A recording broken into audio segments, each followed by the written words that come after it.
Bonjour Monsieur le Président de la République. Bonjour. Merci d'avoir accepté notre invitation au milieu des compagnons. C'est vrai qu'on voulait aussi, nous, dans le Trésor aujourd'hui, leur rendre hommage. Alors, on vous a vu tout à l'heure en haut de la Flèche. Magnifique, magnifique vue sur Paris. D'abord, est-ce que les délais seront tenus? L'ouverture est prévue dans un an maintenant, le 8 décembre 2024. Est-ce qu'on y sera prêt? Oui, les délais seront tenus. Et c'était aujourd'hui une étape importante. Nous sommes un an jour pour jour avant la réouverture au culte et aux visites de Notre-Dame de Paris. Et nous sommes un peu plus de 4 ans après l'incendie terrible qui avait ravagé, qui avait fait tomber cette flèche. Et moi, je me souviens très bien du 15 avril 2019. Oui. Ici même, le plomb fondait, l'eau était partout et nous avions failli perdre la cathédrale. La flèche était tombée, la nef était abîmée, les transepts aussi. Et la décision que nous avions prise de rebâtir en 5 ans, elle sera tenue grâce au formidable engagement des femmes et des hommes qui, depuis le premier jour, sont sur ce chantier. Avec un hommage aussi particulier que vous avez rendu, évidemment, au général Georgelin, qui est décédé malheureusement dans un accident de montagne l'été dernier. C'était un homme, comme on dit, fort en gueule, qui savait manier ses hommes. Et c'est notamment la raison pour laquelle vous lui avez confié, j'imagine, les clés de ce chantier. C'est grâce à lui si on en est là? Il y joue un rôle essentiel. Et en effet, quand j'ai pris cette décision, le lendemain de l'incendie, j'ai fait venir le général Georgelin qui était retiré de ses activités, qui avait été un grand chef d'état-major de nos armées.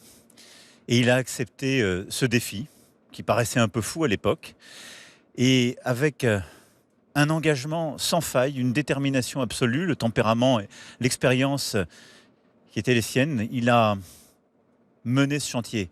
Mais je crois qu'il aurait aussi à cœur, en même temps qu'on lui rend hommage, de dire que ce sont toutes les femmes et les hommes qui, à ses côtés, se sont battus. Son nom a été gravé Les architectes au qui sommet sont de la là. flèche, c'est ça? Et ce matin, avec en effet plusieurs artisans, de manière très émouvante, on a gravé son nom dans le bois sur un de nos chênes venant des forêts de France. Son nom a été gravé et il restera pour toujours. Mais c'est vraiment une aventure humaine. Philippe Jost, qui était son adjoint, a pris son relais à la tête de l'établissement public. Et vraiment, je veux saluer les architectes, tous les compagnons, les métiers d'art, l'ensemble des échafaudeurs, l'ensemble, tous les corps de métier qui sont là. Vous avez des milliers de femmes et d'hommes qui appartiennent à des corps de métier très différents, des métiers techniques, de la conduite des opérations, jusqu'à des métiers d'art, justement, à la fois tailleurs de pierre. Oui, les restauratrices qu'on a vues tout à l'heure dans nos sujets aussi. Restauratrices, restaurateurs. Nous allons changer aussi les vitraux. Nous avons vu aussi tout à l'heure du travail sur le plomb qui était admirable. Vous avez un savoir-faire ancestral qui est ici représenté et beaucoup de petites entreprises, d'artisans qui se déploient depuis avril 2019 sur ce chantier pour qu'on tienne les délais, pour que ce soit ici la France qui rebâtisse avec ses savoir-faire. Sur cette volonté, Emmanuel Macron, de vouloir aller si vite. Alors, certes, la basilique de Notre-Dame est un symbole, c'est l'un des monuments les plus visités au monde, mais on a l'impression que pour vous, il y a un petit truc en plus. Est-ce que c'est lié au sacré? Presque un aspect, oui, religieux, sacré, dont vous parlez d'ailleurs souvent dans vos interviews. Il y a un aspect patrimonial, culturel et spirituel. Et Notre-Dame est évidemment importante pour tous nos compatriotes catholiques et pour les catholiques du monde entier. Mais Notre-Dame de Paris est aussi importante pour les Françaises et les Français. C'est notre vie, notre histoire, nos romans. Et vous avez raison, il y a une part de spiritualité. Et je pense que dans la vie d'une nation, elle est importante. Et elle est compatible avec la laïcité. Qu'est-ce que ça veut dire? Ça veut dire que les pouvoirs publics, le président que je suis, n'interfèrent pas dans la vie des religions. Il y a une séparation. Mais ça veut dire que vous, comme citoyen, vous pouvez croire ou ne pas croire, mais vous devez pouvoir croire librement. Mais vous devez respecter toutes les lois de la République. C'est ça qui nous unit. Et oui, je pense que le rapport au spirituel, dans le moment que nous vivons, est quelque chose qui aide beaucoup de nos compatriotes à vivre. Ça peut être une religion, ça peut être une philosophie. Je vous pose la question parce que important. vous avez célébré hier soir une fête juive. Vous parlez de relation à la laïcité et de votre relation au sacré. Une fête juive à Hanouka, à l'Élysée. Ça fait polémique aujourd'hui. On vous le reproche. Le CRIF a dit regretter. Est-ce que vous recommenceriez? Non, parce que j'aime la précision et l'esprit de nuance dans ces moments. Parce que justement, je veux veiller à l'unité. Je n'ai célébré aucune fête. À l'Élysée, j'ai accueilli des rabbins venant de l'Europe entière qui ont remis à travers moi à la France un prix. Ils le remettent chaque année, célébrant le combat que mène la France contre l'antisémitisme. Et donc je les ai reçus, les discours se sont tenus, et à la fin de ce discours, moi j'ai allumé la bougie du souvenir et de la mémoire de la Shoah. Et ensuite, le grand rabbin, lui, a allumé 2 bougies liées à Hanouka.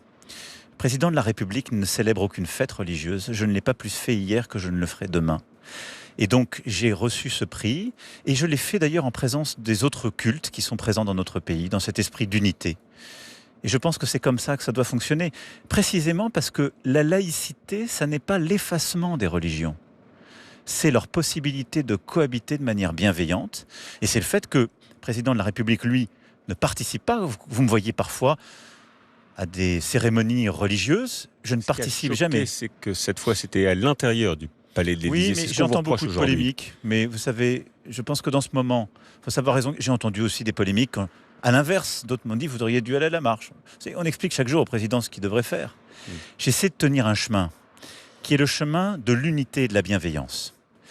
Et ce qui m'importe, c'est que tous nos compatriotes, aujourd'hui, dans notre pays, sentent qu'ils appartiennent à une même nation et une même république, la France. Qu'ils aient tous la possibilité, je vous le dis, de croire ou de ne pas croire. Et que lorsqu'ils croient, et que nos compatriotes soient de confession musulmane, catholique, protestante, bouddhiste ou juive, qu'ils puissent croire avec la confiance qui va avec ce que la République leur offre de sécurité et de bienveillance. Et j'étais avec les représentants d'autres cultes, ils étaient là. Et surtout, ce qui m'importe, et ce sur quoi il faudrait plutôt insister, c'est le discours que j'ai tenu. Et j'ai tenu le discours qui a expliqué pourquoi je bâtis l'unité dans notre pays, et pourquoi aussi la France a un message, si je puis dire, de modération et de paix sur ce qui se passe aujourd'hui au Proche-Orient. J'ai expliqué à ces rabbins venant de l'Europe entière que la France était ce pays qui était attaché à la sécurité d'Israël, mais qui en même temps demandait une trêve humanitaire conduisant à un cessez-le-feu. Parce que nous pensons que toutes les vies se valent et que nous défendions la solution politique des 2 États. Le dire devant des rabbins de l'Europe entière, c'est ça le rôle du président de la République. C'est ça ce que j'ai fait hier. Je n'étais pas une fête religieuse. Vous évoquez la sécurité. C'est vrai que ce sera aussi l'un des enjeux au moment de la réouverture de Notre-Dame dans un an. 14 millions de visiteurs sont attendus, a priori, pour la première année. C'est absolument colossal. Avec des enjeux sécuritaires qui vont se multiplier cette année. On pense évidemment aux fêtes de fin d'année d'abord, aux Jeux Olympiques, aux dates anniversaires de la Seconde Guerre mondiale, le débarquement, 80 ans en juin prochain. Autant de défis qui inquiètent les Français. Un récent sondage montrait que un Français sur 2 est inquiet, par exemple, pour la sécurité au moment des Jeux Olympiques. Comment est-ce que vous allez y répondre à cette inquiétude ? Par du travail, de la mobilisation. Vous savez, il y a 2 façons de réagir face aux événements. Quand la cathédrale s'est effondrée, il y a l'abattement qui ne mène à rien. Et puis il y a la décision, dès le lendemain, de dire « nous rebâtirons ». Et on agit. Face aux folies du monde, la guerre qui revient, les actes terroristes que nous avons encore vécus, il y a l'inquiétude qui ne mène à rien, et il y a l'inquiétude qui conduit à la décision. Je n'ai pas attendu la période. Dès 2017, j'ai pris des décisions fortes de réembaucher plus de 10 000 policiers et gendarmes, de restructurer notre sécurité intérieure en renforçant la direction générale de la sécurité intérieure et sécurité extérieure, de créer une coordination nationale justement de renseignement et de lutte contre le terrorisme. On a passé des lois qui nous ont réarmés. On a réinvesti pour avoir plus de magistrats. Ce qui fait que la France est aujourd'hui un pays qui est équipé pour faire face à ces événements. Peut-être un mot de ce qui va se passer dans un an, jour pour jour. Monsieur le Président, la date de l'ouverture, ça sera un événement planétaire. Oui. Certains disent le pape, pourquoi pas ? Est-ce que... Je l'espère, en tout cas nous l'inviterons. Oui. Et l'invitation est lancée déjà ou pas ? Elle est permanente. Elle est permanente. De manière très... Bien sûr, parce que c'est qu'il est toujours le bienvenu dans notre pays. Et j'ai eu la chance de l'accueillir à Marseille avec l'ensemble des organisateurs il y a quelques semaines. Mais je pense que ce sera un moment très fort pour notre pays, pour les catholiques du monde entier.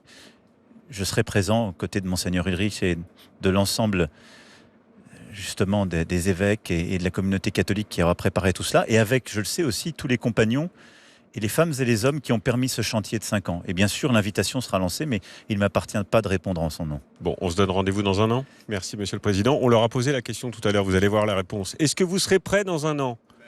Oui. Merci. Merci beaucoup. Merci à vous. Merci infiniment à tous et toutes. Merci, Merci Monsieur le Président. présence aujourd'hui.